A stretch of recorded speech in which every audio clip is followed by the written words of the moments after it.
She's still there? Lalabas na ang bata. Prepare anything sa paligid na pwedeng gamitin. Ang importante ngayon, mailigtas natin ang anak mo.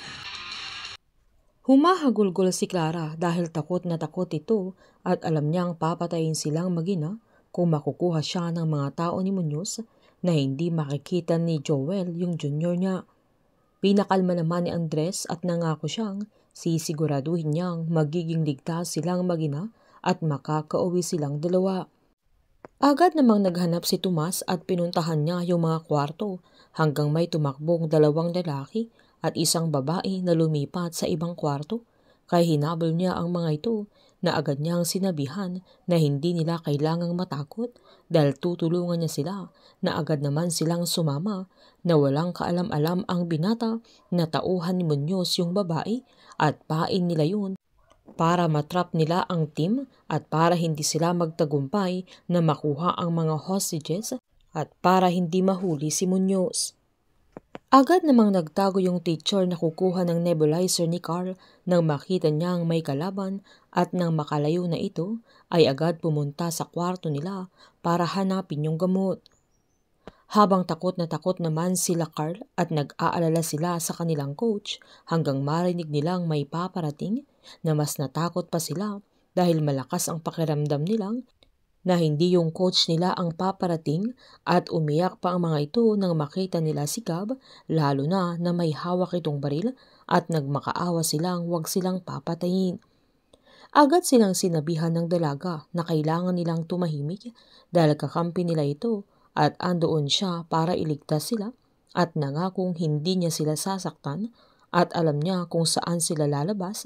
Sabay tinanong niya kung kalmado na sila at kailangan nilang magtiwala at kailangan nilang makikooperate sa kanya na dapat tahimik at dahan-dahan silang bababa sa hagdan.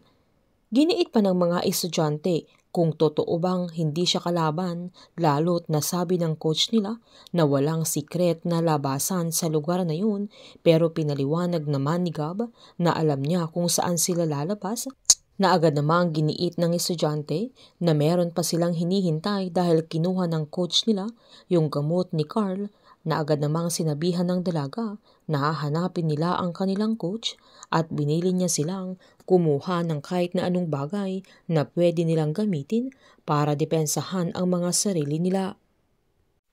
Nang pabalik na yung teacher sa top floor ay may nakita siyang kalaban kaya nagtago ito.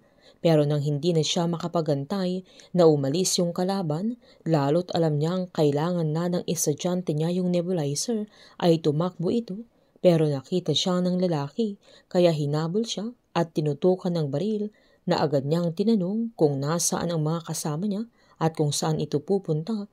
Nananindigan naman yung teacher na wala siyang kasama, pero nakita ng lalaki yung nebulizer na hawak niya, na sinubukan pa niyang magpalusot na may asthma ito, pero hindi naman nakumbinsi yung lalaki at nang ramdam niyang hindi siya tatantanan ng lalaki ay inagaw niya yung baril at nanlaban ito, pero wala siyang kalaban-laban na agad siyang pinagbabaril ng tauhan ni Muñoz. Nagbantay naman si Greg sa may exit point habang hinihintay niya sila JB. Nang makarating na sila sa labasan ay sinabihan ni JB sila Lola Sara na ligtas na sila at hinihintay na siya ni Lolo Abel. Mangiyak-ngiyak ang matanda habang nagpapasalamat kay JB, na sinabihan naman ni Greg si JB na may 7 hostages na silang na-rescue, pero kailangan nilang kumilos ng mabilis dahil marami pa silang ililigtas. Sabay dinala na niya sila Lola Sara kung saan yung safe place nila. Nang kumalma naman yung paghilab ng tiyan ni Clara ay tinulungan ng Andres na tumayo para makaalis sila, habang papunta naman si Joel sa kanila nang makita siya ni Jerry. Nang aalis na sana sila Andres ay nabitak naman yung panubigan ni Clara, kaya hindi na sila makakaalis sa stock room na talagang manganganak na ito. Nasakto namang nakawala si Joel kay Jerry na agad-agad itong tumakbo papalayo, na agad siyang sinundan ni Jerry na ito ang magiging dahilan na baka pwedeng makita ni Jerry sila Andres at Clara. Painit ng painit ang mga tagpo, sabay-sabay po nating subaybayan ang advance episode ng Incognito dito lamang po sa aking channel. Patuloy lamang po manood at mag-subscribe para ma-update po kayo sa mga susunod na episode. Marami pong salamat.